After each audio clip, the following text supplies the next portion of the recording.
অনুব্রত মণ্ডল তিনি সাংবাদিকদের মুখোমুখি হলেন। তিহার জেল থেকে ফিরে প্রথমবার সাংবাদিকদের মুখোমুখি হলেন অনুব্রত মণ্ডল।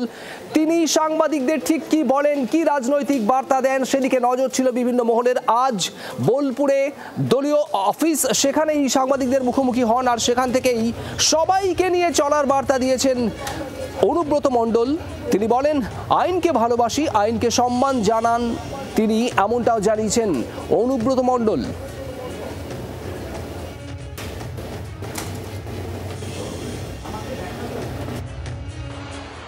এখন তো এই বর্ষা, পুজোটা যাক, হ্যাঁ, কালী পুজোর পর, দেয়ালির পর ব্লকে ব্লকে যাবো, মিটিং করবো, সব কিছু।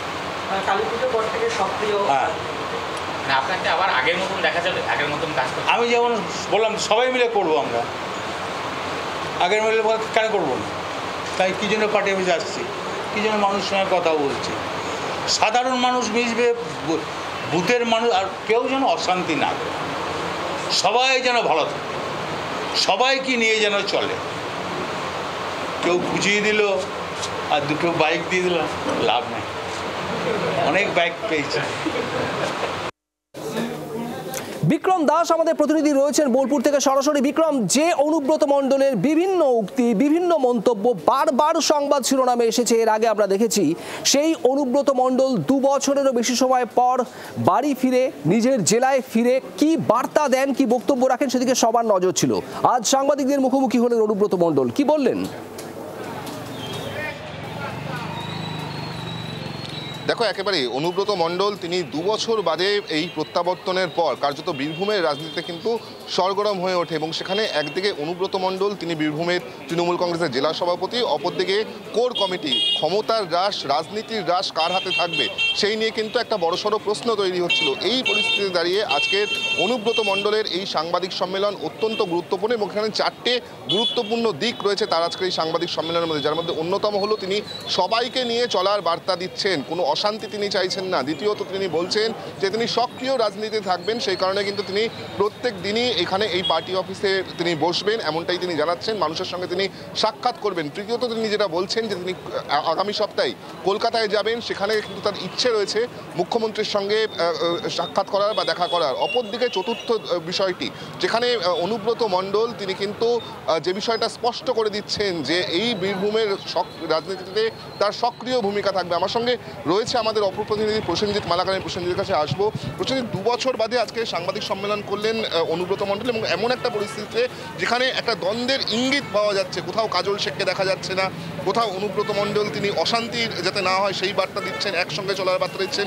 মোট কি সার্বিকভাবে কি বুঝছো? দেখো, সার্বিকভাবে সব থেকে যে পরিস্থিতি এই মুহূর্তে তৈরি হয়েছে, তাতে রাজনৈতিকভাবে সবথেকে বড় প্রশ্ন ছিল যে কোর কমিটি এবং অনুব্রত মণ্ডল, এই দুই বিষয়কে এক সুতোয় বাঁধা সম্ভব হবে কি হবে না, সে জায়গায় দাঁড়িয়ে আজকে কিন্তু অনুব্রত মণ্ডল সবাইকে একসাথে নিয়ে চলার বার্তা দিলেন, অশান্তি যাতে না হয় সেই বার্তা দিলেন।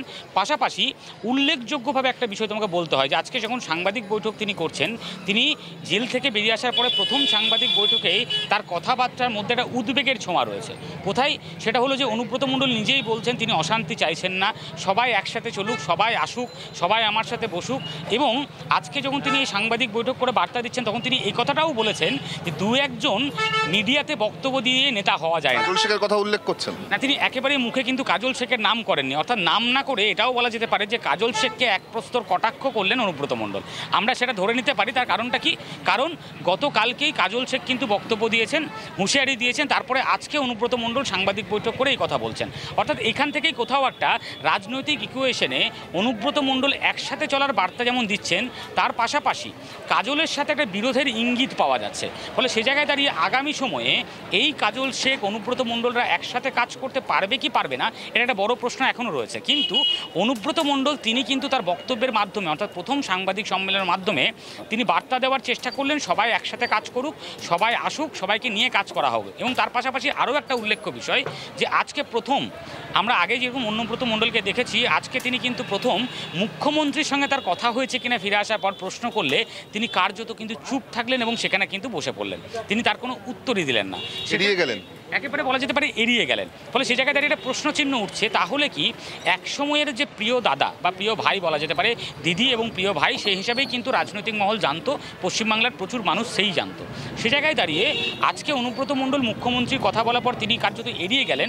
সেক্ষেত্রে দাঁড়িয়ে একটা জিজ্ঞাসা চিহ্ন থেকে যাচ্ছে, তাহলে কি অনুব্রত মণ্ডলের সাথে মমতা ব্যানার্জির যোগাযোগের কোথাও একটা খামতি রয়েছে, বা এখন কি আর যোগাযোগ হচ্ছে না, এমন একটা প্রশ্নচিহ্ন কিন্তু রয়ে যাচ্ছে। মুখ্যমন্ত্রী যখন প্রশাসনিক বৈঠক করলেন বোলপুরে, সেই সময় সেই দিনই অনুব্রত মণ্ডল আসেন, কিন্তু কার্যত মুখ্যমন্ত্রী একটি শব্দ কিন্তু ব্যয় করেননি অনুব্রত মণ্ডলকে দিয়ে। অপরদিকে এই যে দলীয় কার্যালয়, সেখানে দেখা যাচ্ছে যে কার্যত পুরো দলীয় কার্যালয় যে ছবিটা সম্পূর্ণভাবে পরিবর্তন হয়ে গিয়েছে, তাও কি কোথাও একটা প্রভাব পড়ছে? দেখো, একেবারেই তার প্রভাব পড়ছে। তার কারণ হলো, আজকে কিন্তু অনুব্রত মণ্ডল বক্তব্য রাখার সময় প্রথমে কিন্তু তিনি মমতা বন্দ্যোপাধ্যায়, অভিষেক বন্দ্যোপাধ্যায়কে ধন্যবাদ জ্ঞাপন করেছেন এবং তিনি বলছেন যে মমতা বন্দ্যোপাধ্যায় এসেছিলেন এখানে, তার জন্য তিনি খুশি, তিনি তাকে ধন্যবাদ দিচ্ছেন, যে বন্যা পরিস্থিতি নিয়ে একটা উদ্বেগ প্রকাশ করার পর ধন্যবাদ জ্ঞাপন করছেন। কিন্তু প্রশ্নটা হলো, যখন এখানে এসে মুখ্যমন্ত্রী এলেন, কার্যত নীরব থাকলেন, একবারও তার মুখে অনুব্রত মণ্ডলের নাম এলো না, আবার অনুব্রত মণ্ডলকে মুখ্যমন্ত্রী প্রসঙ্গে প্রশ্ন করলে তিনি কার্যত এড়িয়ে গেলেন। এই যে সম্পর্কের একটা টানাপোড়েন বলা যেতে পারে, সে জায়গায় দাঁড়িয়ে আগামীতে কোন পরিস্থিতি, মুখ্যমন্ত্রীর সাথে অনুব্রতর যে সম্পর্ক আমরা পূর্বতন সময়ে দেখেছি, সেই সম্পর্কে কি বহাল থাকবে, না এই সম্পর্কে চির ধরতে শুরু করেছে, এটা প্রশ্ন উঠছে। পাশাপাশি যে কোর কমিটির সাথে একসাথে কথা বলার বার্তা অনুব্রত মণ্ডল দিচ্ছেন, যে কার্যালয়ে বসে দিচ্ছেন, সেই কার্যালয়েই গতকালকে আবার কোর কমিটির ছবি সরিয়ে দেওয়া হয়েছে, অনুব্রত মণ্ডলের ছবি লাগানো হয়েছে। তুমি যেটা বললে, পাটিবেশের রং পরিবর্তন হয়েছে। ফলে সব জায়গায় একটা প্রশ্নচিহ্ন।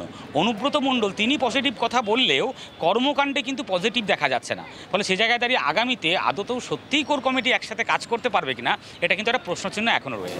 খুব স্বাভাবিকভাবে বিক্রম, এই স্বল্প সময়ের যে সাংবাদিকদের মুখোমুখি হওয়া, দীর্ঘদিন বাদে তিহার জেল থেকে ফিরে আসার পর যে কয়েকটা কথা বললেন, প্রত্যেকটা কথার মধ্যে কিন্তু একটা আলাদা মাত্রা, আলাদা ইঙ্গিতের ছোঁয়া রয়েছে, যেমনটা তুমি বা প্রসেনজিৎ জানাচ্ছিলে। তোমাদের কাছে আসবো, তার আগে অনুব্রত মণ্ডল আজ সাংবাদিকদের মুখোমুখি হয়ে আরও কিছু জানিয়েছেন, তার দীর্ঘদিন জেলে থাকার পর ফিরে আসার পর ঠিক কী বলেছেন শোনাবো আপনাদের। অনেক সপ্তাহে কলকাতায় যাবেন, সেদিন চিকিৎসার পাশাপাশি মুখ্যমন্ত্রীর সঙ্গে দেখার কোনো পরিকল্পনা রয়েছে? না, আমি আমার নিজের চিকিৎসা করতে যাব একবার, তবে যাওয়া উচিত আমি মনে করি। মেয়ে আমার সন্তান, তাকে 16 মাস জেল কাটানো হয়েছে, নেতা নেত্রী তো নয়, সাধারণ বাড়ি। যাক, ঈশ্বর, আমি এমন কিছু অন্যায় করেছিলাম ঈশ্বরের কাছে, তার পাপ শাস্তি পেয়েছি, সবাই মিলে একসঙ্গে চলো, কেউ ভেদাভেদ করো না। মুখ্যমন্ত্রীর নির্দেশ, অভিষেকের নির্দেশ, সবাই মিলে শান্তি বজায় রাখো। বীরভূম জেলা, ওয়েস্ট বেঙ্গল, যে যেখানে আছে সবাই। বিক্রমের কাছে যাব আরো একবার। বিক্রম, একদিকে তিনি বলছেন ব্লকে ব্লকে যাবেন, মিটিং করবেন, অর্থাৎ আবারও বীরভূমের রাজনীতিতে, রাজ্যের রাজনীতিতে সক্রিয় হতে চলেছেন তিনি, সেই বার্তা দিচ্ছেন, সবাইকে নিয়ে চলার বার্তা দিচ্ছেন। আবার এর পাশাপাশি কটাক্ষও করছেন, নাম না করে, যে শুধু শুধু বাইট দিলেই হয় না। এই ইঙ্গিত, এই কটাক্ষ কি কাজল শেখের উদ্দেশ্যে? দেখো, প্রায় 2 বছরের গ্যাপ, এবং এই 2 বছরে কিন্তু অনেক রাজনৈতিক গুরুত্বপূর্ণ ডেভেলপমেন্ট ঘটে গেছে, যার মধ্যে অন্যতম হলো লোকসভা নির্বাচন এবং পঞ্চায়েত নির্বাচন, যেখানে দেখা গেছে যে গোটা বীরভূম জেলা জুড়ে তৃণমূলের জয় জয়কার। সেখানে যেই কোর কমিটি তার অনুপস্থিতিতে ফর্ম করা হয়েছিল, সেই কোর কমিটির পারফরমেন্সে কার্যত সন্তুষ্ট দলীয় শীর্ষ নেতৃত্ব। এবং গতকালই এই বিষয়টা তৃণমূল কংগ্রেসের তরফ থেকে স্পষ্ট করে দেওয়া হয়েছে যে কোর কমিটির উপরে তারা আস্থা রাখছেন এবং কোর কমিটি যেরকম সাংগঠনিক কাজ করছিলেন, সেই কাজ কিন্তু তারা চালিয়ে যাবেন। অপরদিকে বীরভূমের তৃণমূল কংগ্রেসের সভাপতি অনুব্রত মণ্ডলই আপাততভাবে থাকছেন। এই পরিস্থিতি দাঁড়িয়ে যেটা সবথেকে বড় প্রশ্ন উঠছিল, যে তাহলে ক্ষমতার হ্রাস বা এই রাজনীতির হ্রাস কার হাতে থাকছে? কোর কমিটির হাতে থাকছে, নাকি অনুব্রত মণ্ডল তিনি জেলা সভাপতি হিসেবে তার হাতে থাকছে? এই পরিস্থিতি দাঁড়িয়ে অনুব্রত মণ্ডল একটা বিষয় স্পষ্ট করে দিলেন, যে তিনি রাজনীতিতে সক্রিয় থাকছেন, দলের কাজে, সংগঠনের কাজে তিনি সক্রিয় থাকছেন। তিনি প্রত্যেক দিনই দলীয় পার্টি অফিসে বসবেন, 4টে থেকে 7টা পর্যন্ত ব্লকে ব্লকে যাবেন, এবং তিনি বলছেন যে কালী পুজোর পর একেবারে সরাসরি তাকে কিন্তু বড় চিত্রে দেখা যাবে, অর্থাৎ বিভিন্ন যে বড় সভা হবে সেখানে অনুব্রত মণ্ডলকে দেখা যাবে।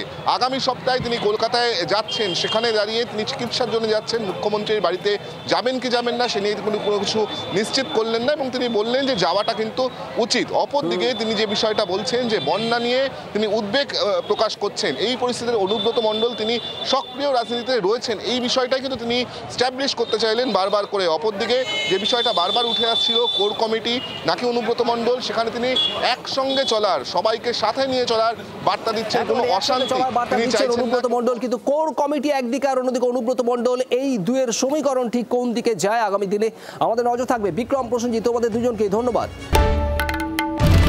বাংলার আওয়াজ, বাঙালির আবেগ, জি 24 ঘন্টা।